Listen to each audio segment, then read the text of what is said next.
Hello and welcome to the academyofworship.org YouTube channel. My name's Chris. Today we're going to be learning about learning, if that makes sense. I've had some questions about how you can learn a song on your instrument. Because my main instrument's guitar, my mind immediately goes to how do you learn a guitar part? Let's say you hear a worship song or your worship leader has planned a worship song that you don't know or maybe you're barely familiar with and you're tasked with having to learn the guitar part. Today I'm going to cover kind of the 101 or basics version of how you can do that. Maybe some tools you can use in figuring some things out, as well as some resources that might be available to you online or otherwise that you can take advantage of. Now, in the interest of not having some copyright strikes against my channel, I'm going to be using music that I've written. So it's probably not music you're necessarily familiar with, but the concept is the same. You'll hear a part, we'll listen to it together, and then we'll try and figure it out on the guitar. I know I've got kind of advantage because I wrote the guitar parts to these songs, so just ignore that. A couple things to keep in mind. We're not going to be going over guitar tones in this video. I quickly dialed something up for my guitar just for the intention of learning a part. We're not trying to copy tones in this video. We're just trying to understand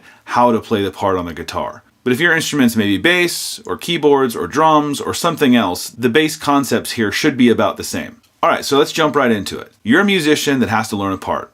What do? Well, the first thing you should do is check online. There may be videos or other resources available to you from the artists themselves or the people who wrote the music that will show you or explain to you exactly how to play the part. Or if there's sheet music available, you can just use that. But let's say for the sake of this video, there's no resources like that available. You don't have music available to you to read, you don't have videos to watch, or the people to explain to you how to play it. What do you do then? Well, the first thing you're going to have to do is listen to the song, right? Let's get the basics out of the way. Let's get to know how the song is written. Let's get to know, is the song slow? Is the song fast? Does the song rely heavily on the instrument that you play? If not, you may not need to learn a super signature part, but maybe on the guitar, there's a lead line or something that really stands out in the song that needs to be there, and you have to learn it. So how do you do it? Well, like I said, let's first listen to it. This is a song called Ezekiel 37. Let's listen to it and see what we got.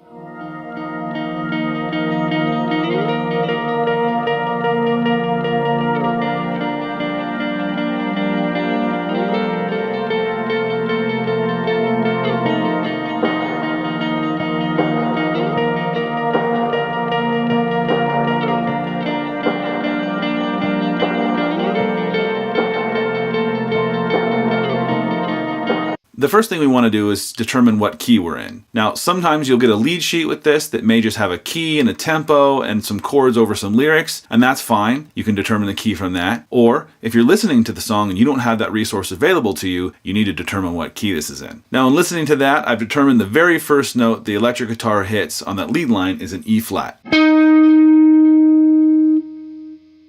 Now it slides around.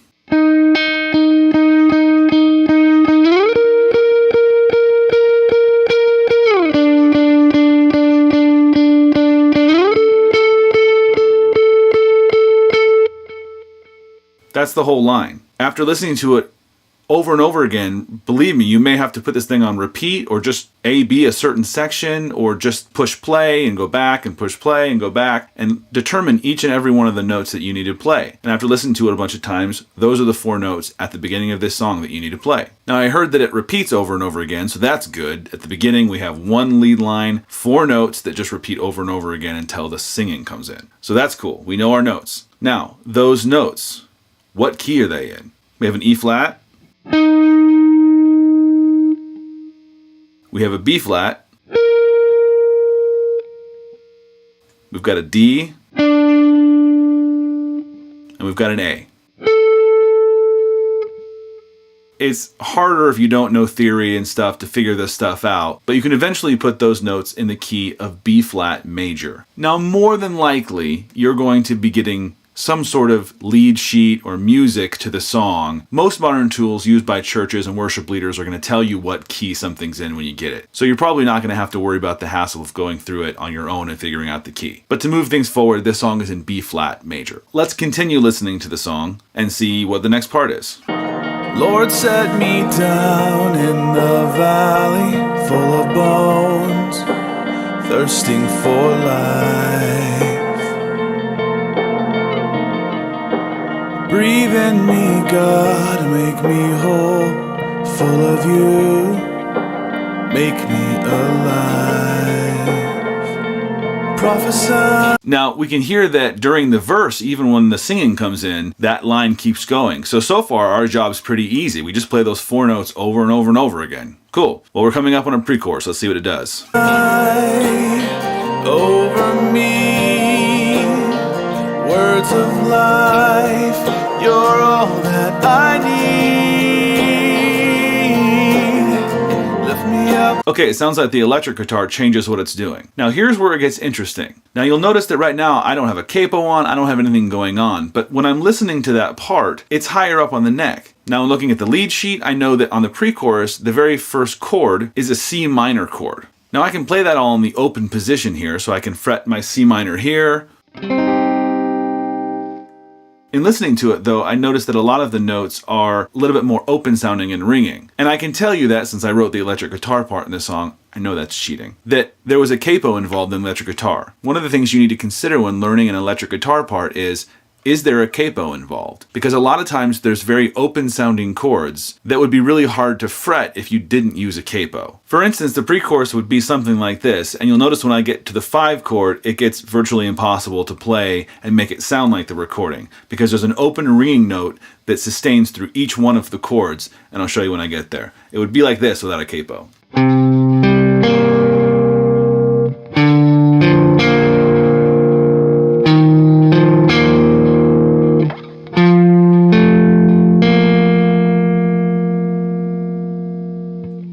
Now obviously you can do that if you want to look cool reaching over your neck and doing that, but I can tell you that there was a capo used on the electric. What you need to do is determine that ringing note that happened through every single chord was this right here, which is a B flat note. In order to get that note to be something I don't have to use my hand to fret, you'd need a capo. The other way to determine where to put the capo is just determine what key this is. And for a second, think like an acoustic guitar player. Most worship songs are going to be in a very simple chord progression. They're going to be a 1 chord, a 4 chord, a 6 chord, a 5 chord, sometimes a 2 chord, but they all can be played in a G position. So when you're thinking like an acoustic guitar player, you want to think super easy, right? So if you want your fret hand to be fretting G's and C's and E minors and D's while still staying in the key of B flat, you need to throw a capo on the 3rd fret. So you have a capo, you put it on the 3rd fret. Now, if relative to the capo, you play a G major chord, you'll notice that my root note here is a B flat, and if I'm just playing a G major, boom, B flat. If I play a C, not a C, it's a E flat major chord. So all of these all of a sudden become that. So if I play a 2 chord, which is the first chord of the pre-chorus, you'll notice that I'm playing an A minor shape, but because we're using a capo, that actual chord is based on a C. So it's a C minor chord, that same chord we were struggling with. So now my fingering becomes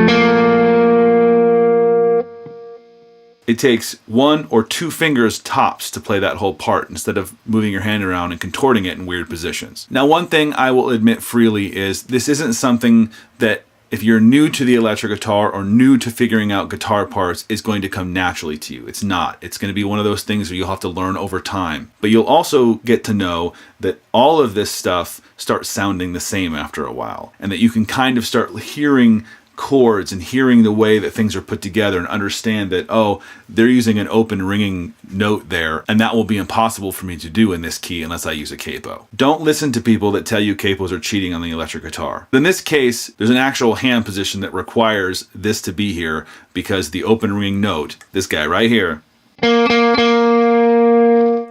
if you don't use a capo, it's going to be extremely difficult to pull off with your hand without either stopping a note before it or doing something different that really isn't in the part. Do what you got to do, capo or not, to get the part right. And if you can't get it perfect, that's okay too. So even if you don't have a capo or do the same thing I'm doing, it doesn't matter as long as it sounds good. But back to learning the part. So now we know there's a capo involved. We'll leave it there. So what does that do to our intro part or the part over the verse? Well, nothing. You'll notice that the capo is not interfering with where our hand was there. So you can still play the intro.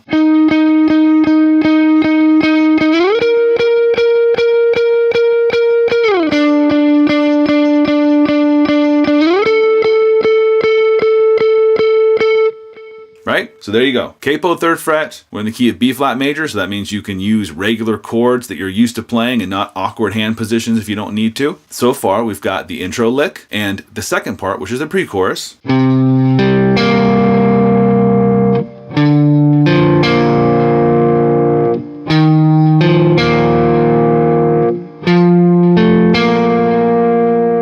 So you can use that technique to figure out relatively simple lines, whether it be open ringing chords like we had in the pre-chorus there in that song, or the intro section, which is single notes being played. So what happens if you have something a little more complex? Let's say a song that has maybe a lead line in it, but it's more involved and has more notes involved at the same time. This song is called This Story. It's again by me, I wrote it. It's on my album called There Might Be Bugs. In it, the intro has a guitar part that is a little more complex, that involves a technique I've taught on this channel and playing two notes at the same time or very, very close to each other. So let's listen to it and see what we gotta do.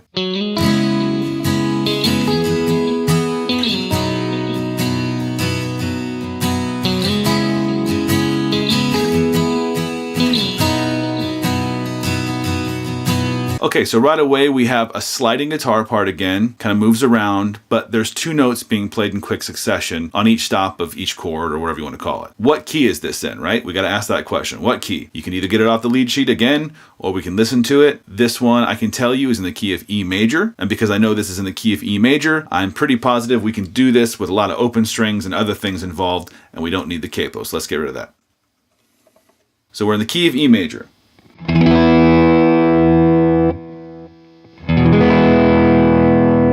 Now the first chord of the song is actually a C sharp minor chord. And one of the keys to listening to a part that involves multiple notes close together is listening to them separately. So for instance, the first time we listen to this, let's listen to just the low notes that hit first before the high one comes in. So let's listen to that.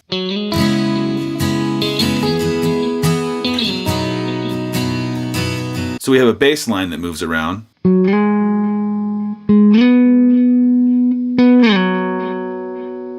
Now let's listen to the second note that sounds right after those bass notes.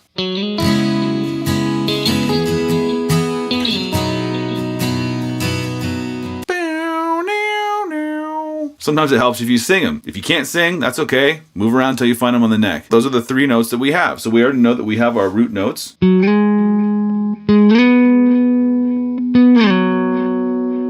have meow, meow, meow. Oh yeah, love that singing.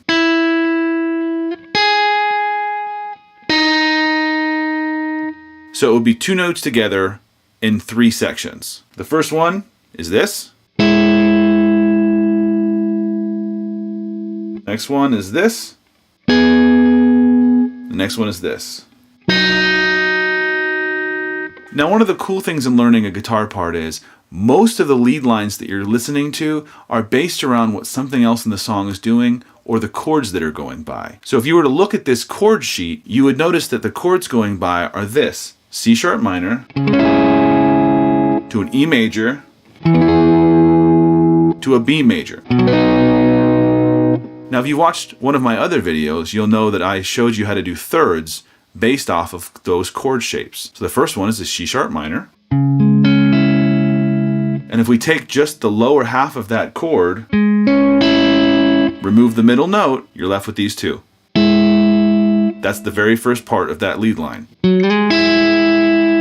So right away, we're already following the chord structure. We're just taking a bunch of notes away and are left with those. Well, notice the next chord is an E major. Well, if we do the same thing, take away the root. Now take away that middle note there in those three, you're left with these two. You'll notice that we're staying on the same two strings. We're on the D string and we're on the B string. So far we have this. Up to the E major. Now the third chord we're playing is a B major. Take away the root note. Take away that middle note on the G string and you're left with these two notes right here. So if we slide all those around, you get this.